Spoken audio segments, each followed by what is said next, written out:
नमस्कार. MS मराठीमध्ये सर्वांचं सहर्ष स्वागत. मी संजीवनी आरबोळे. 2 तारखेला इंदापूरचे जे नगरसेवक आहेत, ज्यांनी कोणताही राजकीय वारसा नसताना सुद्धा जनसामान्यांचा नेता स्वकर्तृत्वावर आज ते नगरपालिकेमध्ये नगरसेवक म्हणून आज कामकाज करत असताना नगरपालिकेच्या एरियामध्ये ज्या अज्ञात लोकांनी त्यांच्यावर प्राणघातक हल्ला केला आणि त्यांच्या अण्णा पवार यांना सदिच्छा भेट देण्यासाठी आज सुप्रियाताई सुळे यांची आज सदिच्छा भेट होणार आहे.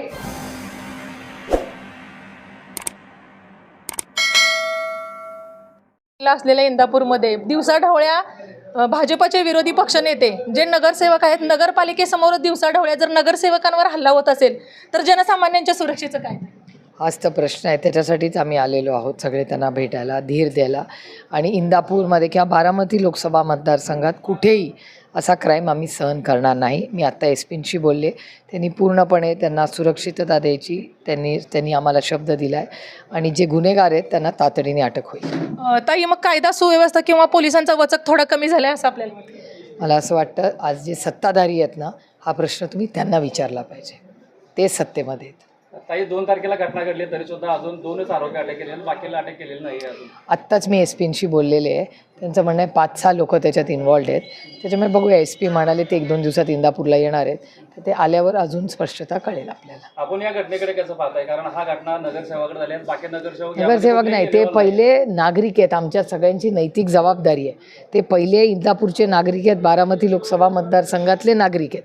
त्यामुळे आमची सगळ्यांची नैतिक जबाबदारी आहे की यांची सुरक्षितताबद्दल आम्ही सगळ्यांनी एकत्र मिळून पाठपुरावा केला पाहिजे आणि सत्ताधाऱ्यांवर जास्त जबाबदारी आहे की या गोष्टी होणार नाही याची खबरदारी घेतली पाहिजे. स्पीकर फोन आणि इंदापूरला कुठल्या दिवशी झालं? 2 तारखेला आपले सहकारी आहेत अनिल पवार नावाचे, त्यांच्यावर हल्ला दिवसाढवळ्या झाला. तुमच्या पोलिसांनी खूप मदत केली, त्याच्याबद्दल आभार. पण 2च लोक अटक झाले, पण ते खूप घाबरलेले आहेत. तर त्यांचं म्हणणं आहे की काही संबंध नाही, काय त्यांच्यावर केस नाही, काही नाही, तरी अशी अटॅक आहे. आणि साधारण एक भावना इंदापूरमध्ये ते लोक बोलता घेऊन फिरत आहेत. ते नवीन आहे आमच्या इंदापूरमध्ये. खरंच कधी म्हणजे तुम्हाला पण डेटा माहिती आहे, इंदापूरचे लोक एकदम म्हणजे गुणागोविंदाने प्रेमाने सगळे एकत्र राहतात. इथे क्राईम गेम असले उद्योग काहीच नाही आहे. आम्ही पण शॉकमध्ये आहोत की असं कसं झालं.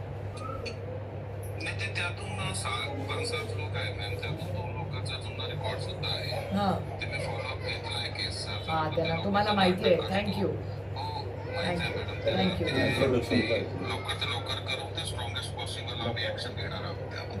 तेवढी प्लीज मदत करा. आणि एकदा झालं असं परत आमच्या इंदापूरमध्ये बाबा नको आम्हाला या सगळ्या भानगडीत.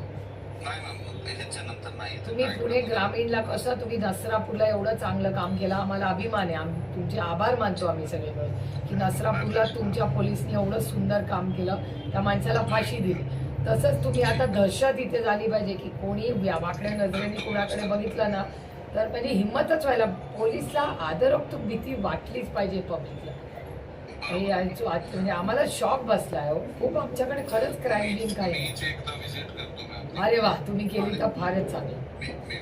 Please thank you. तुम्हाला काय बोलायचं?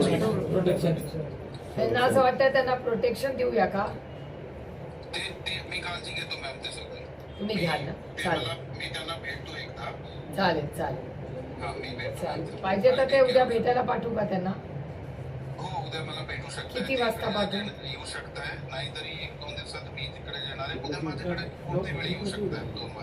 2 वाजेपर्यंत. मग 11 ते 2 मध्ये पाऊस बघून मी त्यांना सांगते यायला. पुण्यात पाऊस आहे वाटतं जास्त. 11 ते 2 मध्ये ते. चालेल. Thank you very much. मनापासून आभार तुमचे. थँक्यू.